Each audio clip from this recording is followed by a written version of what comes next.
Sa patuloy na advokasya ng pulisya para sa pampublikong kalusugan at voluntaryong paglilingkod, nagsagawa ng bloodletting activity ang Regional Medical and Dental Unit 7 upang makalikom ng sapat na supply ng dugo para sa mga nangangailangan, habang pinapalaganap ang kamalayan ukol sa kahalagahan ng donasyon ng dugo bilang gawaing makabayan at makatao. Patrolwoman Nikia Cañedo sa ulat.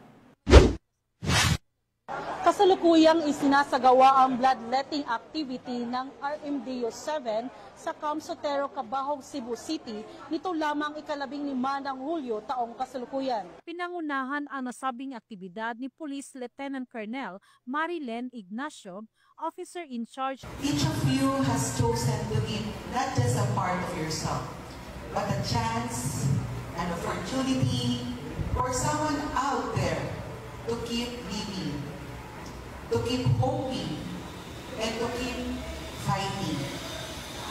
What you're doing may seem simple, just a few minutes, a little discomfort, but to someone in a hospital who is waiting for a miracle, your act means everything. Katuwang ang Department of Health Region 7, knowing that your simple act could save someone's life brings a sense of fulfillment. Thank you, not just for showing up, but also for choosing to care. In the world where sometimes there's a lot of uncertainties, you donating blood is a beautiful reminder that kindness will flow literally from one person to another. At mga sponsor gaya ng 7-Eleven, Activation Machine Incorporated at Calbe International. Tinatayang mahigit kumulang 100 na personnel mula sa Police Regional Office 7 at mga police trainees mula sa Class Legions ang voluntaryong nag-donate ng dugo sa naturang aktibidad. I am Police Trainee Prince Mark A. Quezon.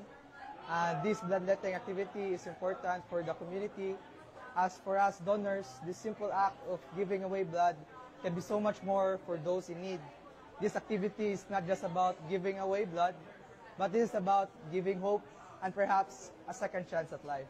Layunin ng programa na tumugon sa pangangailangan ng mga ospital sa supply ng dugo at mapalaganap ang kamalayang panlipunan ukol sa kahalagaan ng pagbibigay ng dugo bilang isang paraan ng pagliligtas ng buhay.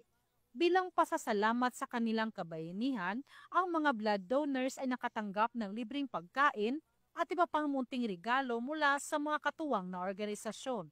Ang Dugo Mo, Buhay Ko ay isa lamang sa mga inisyatibo ng RMDO 7 na nagpapakita ng malasakit at pagkakaisa ng kapulisan at komunidad sa pagtugon sa mga pangangailangang pangkalusugan. Each drop of blood donated today is a gift of life, a powerful reminder that through simple acts, we can profoundly impact others in our community. Sa pamamagitan ng mga ganitong aktibidad, muling pinapatunayan ng RMDO 7 na ang bawat pulis ay hindi lamang tagapagpatupad ng batas, kundi tagapagtaguyod rin ng buhay at kalusugan para sa kapwa. Mula dito sa RMDO 7, ako yung Police News Network Correspondent, Patrolwoman Nikia Cañedo, alagad ng batas, tagataguyod ng balitang pulis.